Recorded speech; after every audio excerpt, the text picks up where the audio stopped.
to say is around the globe, the best players in different countries play soccer. It's the most popular sport around the world, with the exception of America. All the best athletes in America play football and basketball, and that's where you see America dominate in different sports. Although they do dominate in women's soccer, and they get their table tennis on I can't wait till the Olympics, man.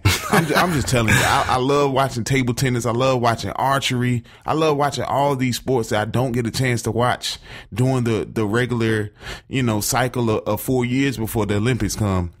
But I digress. But I think, that's what Daimeon is trying to say. Translation: they don't play soccer in the hood. We got to take a short break, but when we come back, talk a little bit about the major trades going down in the NBA in the past couple days. Derrick Rose on the move, Serge Ibaka on the move, just to name a couple of guys. And then, bruh, for real, my main man Al Daniels' favorite segment right here on the All Things Sport podcast. The All Things Sport podcast, your source for a plethora of sports content. For real? How much those scores? Because my man just bought me out. Every Friday at 10 a.m. on Spreaker Radio.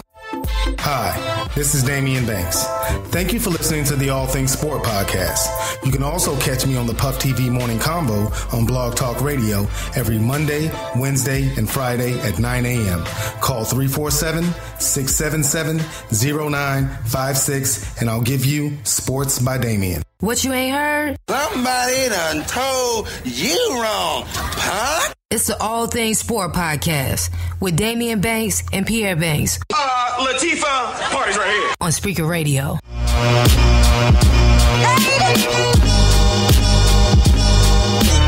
And we are back on the All Things Sport podcast. I am Daimeon. He is Pierre.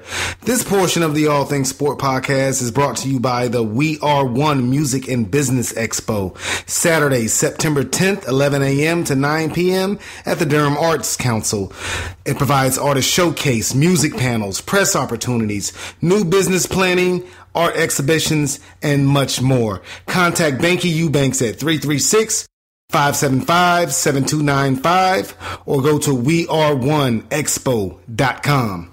Now, Pierre, before the break, I don't know, we were talking about so much stuff, man, but we ended it talking about the NBA draft and our displeasure for some of the picks. During this draft, it's a lot of trades going on. Teams trying to move up in the draft, trading picks, trading players. There was a big trade in the last couple days, man. And, he was one of my favorite players when he was in college. Liked him when he first came into the NBA. We're talking about the Chicago Bulls trading Derrick Rose to the New York Knicks. Well, depends on how you look at it. Me, myself, and I look at Derrick Rose as someone who is past his prime. He came back this year from a lot of injuries in the past where he couldn't finish out the season. This year, different story. Didn't go down too many games from injury, but he just didn't look the same. He wasn't the same Derrick Rose that wowed us his first few years in the league. The explosion wasn't there. The ability to take anyone one-on-one at any time just wasn't there like it had been in the past. But if you add him to a team with Carmelo Anthony, someone else who can give you instant offense, it could play out well for the New York Knicks. Not good enough for them to win any type of championship or anything like that. But Porzingis on one wing, Melo on the other wing, and then if Derrick Rose can find that juice to start cutting up some lanes and whatnot, they're going to be a tough out in the NBA playoffs. Yeah, I think a change of scenery is going to do Derrick Rose, good. He is a Chicago kid, drafted by the Chicago Bulls, had a great start to his career, actually won an MVP in Chicago before he started those series of knee injuries, man. And he's been bit by the injury bug these last several seasons. And you know how fans are and you know how pundits are. They will give up on you quick, fast and in a hurry, my friend. So he's got 1 year left on his deal. So in the eyes of the New York Knicks, it's a no-lose situation. They don't, they only have to pay him for 1 year. If he plays great, then maybe he'll stay in New York. If he doesn't play, well, then he's out of there looking for a bigger contract. With that new TV money coming up next season, man, there's going to be some big deals out there in the NBA. But Derrick Rose, hopefully he'll be healthy this season. Again, with Carmelo and Porzingis, they could be a big three to be reckoned with in the Eastern Conference. Now, let's be real. LeBron James plays in the Eastern Conference. LeBron James plays with the Cleveland Cavaliers. The Cleveland Cavaliers will be representing the Eastern Conference in the NBA Finals next season. Not so fast, my friend. Have you seen what, to me, is the biggest trade in the Eastern Conference thus far? The Indiana Pacers acquiring Jeff Teague to come on out to Indiana and play point guard, man. So now you have Jeff Teague, Monte Ellis, and then you have Paul George.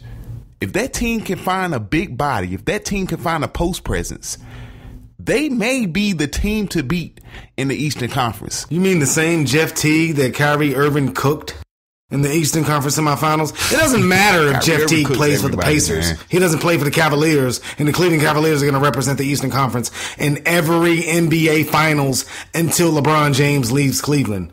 Let's just keep it 100, man. Let's keep it all the way 50 plus 50, 80 plus 20, 83 plus 17, 63 plus 37. We keep it in 100. As long as LeBron James plays for the Cleveland Cavaliers, they will be representing the Eastern Conference in the NBA Finals. But I digress. Yeah, that's a cute little trade for the Pacers. But we were talking about Derrick Rose. I was trying to give Derrick Rose some shine because people have given up on him. Derrick Rose is a former MVP. Jeff Teague barely makes the All-Star team. All right.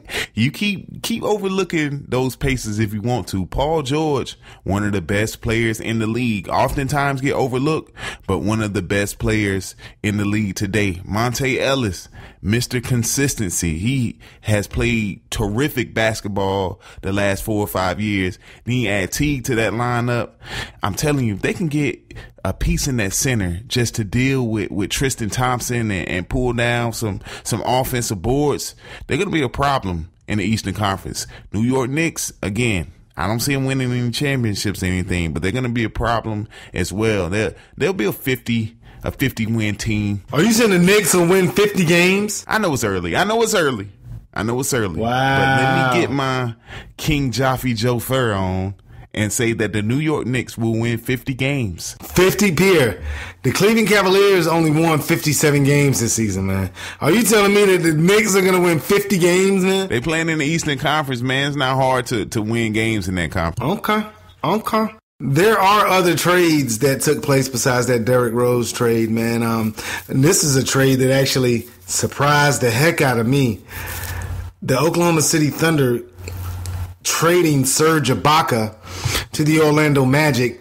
The Orlando Magic drafted Arvydas Sabonis' kid out of Gonzaga, and he's going to be heading over to Oklahoma City, and Serge Ibaka is going to be going to Orlando. And to me, Daimeon, this is the biggest trade thus far in the entire league. I know I said Jeff Teague going to Indiana was the biggest in the East, but to me, this is the biggest trade right now in the league because I actually think it's an upgrade for Oklahoma City. And I know Serge Ibaka gave Oklahoma City so much in his years of service, but when you bring over a Victor Oladipo, someone who can not only score but defend as well, that's what Oklahoma City is focusing on. We need somebody to get on the wing, and we need somebody to defend Klay Thompson and Steph Curry. So now that you bring him in and he can score as well, you bring in another scrappy kid to put beside Steven Adams. Oklahoma City, man, they were one win away from being in the finals. They're definitely going to be a force to be reckoned with. So Victor Oladipo's coming over in that trade. He's going to be taking Roberson is going to be taking his spot in the starting five, or is Oladipo coming off the bench? I think you bring him off the bench. I think you bring him off the bench and they go back to that formula that they had with James Harden, where James Harden came off the bench, gave him instant offense, so that when Russell Westbrook, Kevin Durant need a break, before they try to have at least one of them on the floor at all times, but now you can give them some rest and you still have offense with Oladipo. Or you can leave Kevin Durant and bring in Oladipo, or, you know, maybe they play Oladipo and Westbrook at the same time. Billy Donovan, he has a good problem on his hands. How does he make Oladipo fit into that team, fit into that scheme, fit into that offense? But I don't think he'll have much trouble at all. Who are these players being drafted in the NBA draft? See, man, that's why GMs in the NBA can't keep their jobs, man. Rule numero uno for the NBA draft: never, ever draft a player out of Vanderbilt. I mean, I've seen 2 players from Vanderbilt go in the first round, man. They play at come on, man.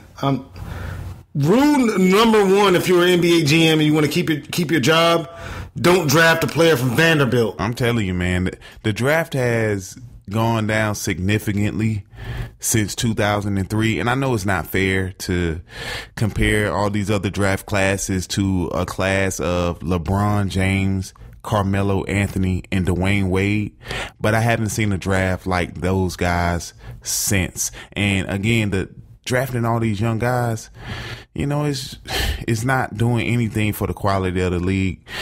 But Daimeon, let us move on to one of my favorite segments. Bruh, for real? This week, my bruh for real, I'm staying with my boys. I'm staying with the NBA theme.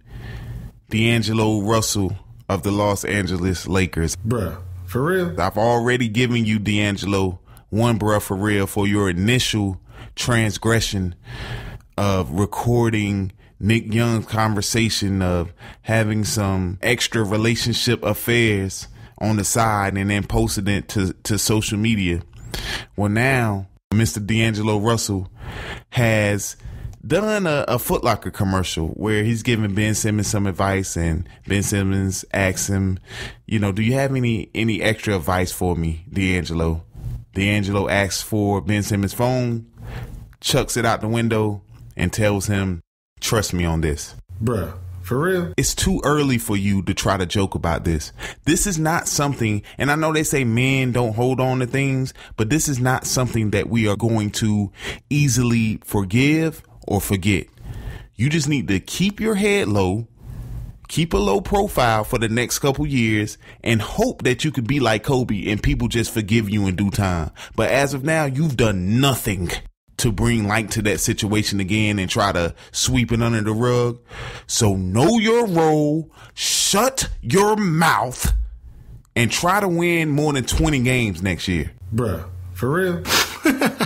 Great, bruh, for real. I actually saw that commercial. I thought it was funny, man. I thought he was trying to make... Yeah, you would think it was funny. You coming off a championship, you know, y'all winning games. No, he's not. No, I thought it was funny because he's trying to, you know, let that guy know, like, listen, man, don't record anything on your phone. I made that mistake. You shouldn't make that mistake too. I thought it was funny, man. I thought he was trying to, you know, not make light of the situation, but, you know, basically saying, hey, man, I know what I did was wrong, you know, and don't make the same mistake I made, man. You're being too hard on your young boy. You're going to need that young boy if you want to win more than 20 games, Pierre. Get him out of here. Keep that in mind, Pierre. So we'll move on to my bruh for real. Keeping with the NBA theme, going to the world champion Cleveland Cavaliers. My bruh for real goes to one J.R. Smith. Bruh, for real? J.R. Smith of the Cleveland Cavaliers, man, they won a championship, and J.R. proceeded to go shirtless. Now, the Cavs won the championship on Father's Day, Sunday night. Today is Friday. Damn near a week later, all the pictures, all the videos I've seen of J.R. Smith, this guy's still shirtless. I mean, he's shirtless at the club after the win. He's shirtless at the parade, taking pictures with Charles Oakley and Shannon Sharp shirtless. I mean, you know, the champions of every league goes to see the president. It wouldn't surprise me in the least bit if J.R. Smith goes to the White House shirtless. Bruh. For real? Was he shirtless at the club for real, or are you embellishing? He was shirtless at the club. He didn't put listen, he took a shower. He was shirtless at the press conference when he was crying. My father is my inspiration, and it's just hard. He hasn't had a shirt on since the end of Game 7.